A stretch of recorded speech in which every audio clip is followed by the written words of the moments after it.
Hello everybody.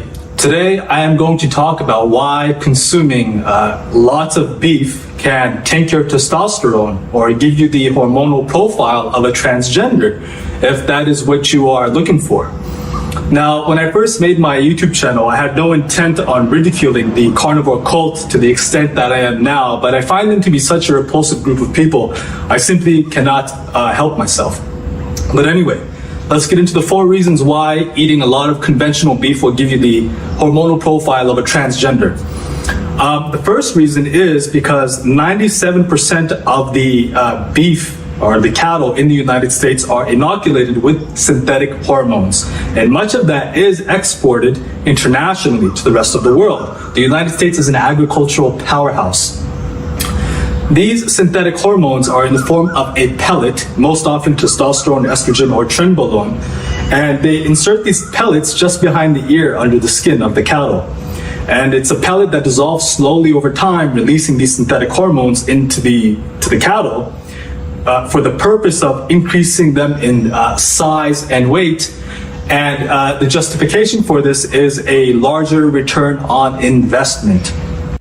Now, there's a paper from the Annals of Oncology correlating the increase of hormone-dependent cancers to parallels in the increased consumption of beef in Japan that was imported from the United States. Now, some facts from the paper: there has been a multi-fold increase in cancers such as breast, ovarian, endometrial, and prostate cancers, all which are hormone-related. And 25% of the beef in Japan is imported from the United States.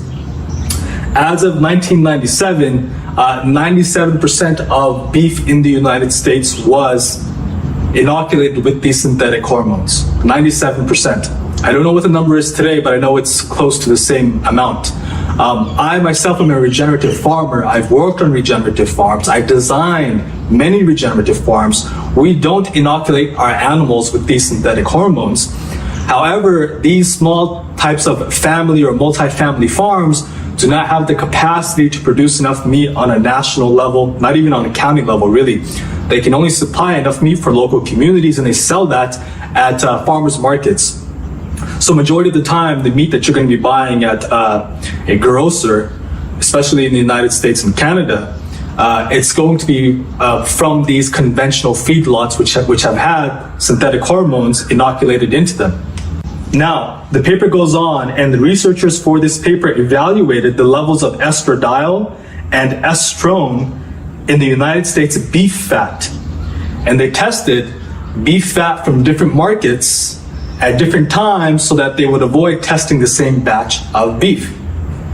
And what they found was that the USA beef contained 140 times more estradiol and 11 times more estrone than Japanese beef. So the fat had literally 11 and 140 times more synthetic estrogen derivatives than normal beef in Japan. This is significant, and this is causing hormonal dysregulation, hormonal cancers. It's one of the factors. It's not the only factors. There are perhaps hundreds of factors, but this is a primary one, especially if you're eating a lot of beef. And that was the fat. And you would think that the majority of these synthetic derivatives would be only in the fat and not the lean tissue. If you're an academic mutant who doesn't have common sense, you would argue that all of it is excreted in the urine and manure, and we are humans, that has no biological effect on us. This is academic mutants. This is their way of thinking. You can't trust these people. They have no common sense. They're mentally ill. Now, the paper goes on and then studied the lean meat, the red meat, the flesh of the cows, and found that the estradiol was 600 times higher, and the estrone again was 11 times higher than Japanese beef. So again, you would think that majority of these synthetic estrogen or hormonal derivatives would be only in the fat and not the lean tissue. But when they studied the lean tissues, they found that the lean tissue actually stored 600 times more synthetic estrogen than what you would normally find in Japanese beef, such as Wagyu beef, who are not inoculated with this Frankenstein hormone. Now, look at the conclusion of the paper. Accordingly, it is our intuitive feeling that the increasing consumption of estrogen-rich beef following steroid implantation might facilitate estrogen accumulation in the human body and could be related to the incidence of hormone-dependent cancers. So this is significant. Now, of course, the academic mutants who have adderalized their brain and cannot really use reason, intuition, common sense, they will tell you it has no biological effect on human beings, but you can't trust these people. Their brains are deranged. They're not thinking properly. They're academic mutants. Now, the academic mutants will argue that the majority of these hormones are excreted in the manure and urine and that it would have no effect on human biology or human physiology. That's obviously not the case. I've shown the paper that it's still present in the tissues and the fat and protein tissues of these cows.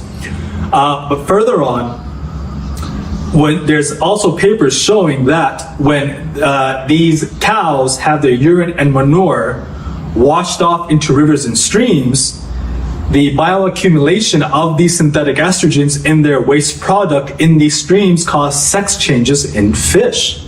And it's not only the synthetic estrogen from their manure that's causing this, of course. It's pesticides, it's the glyphosate, it's the atrazine, heavy metals. I mean, there's dozens, hundreds, thousands of pollutants in the environment which are deranging the hormonal profiles of all biological species.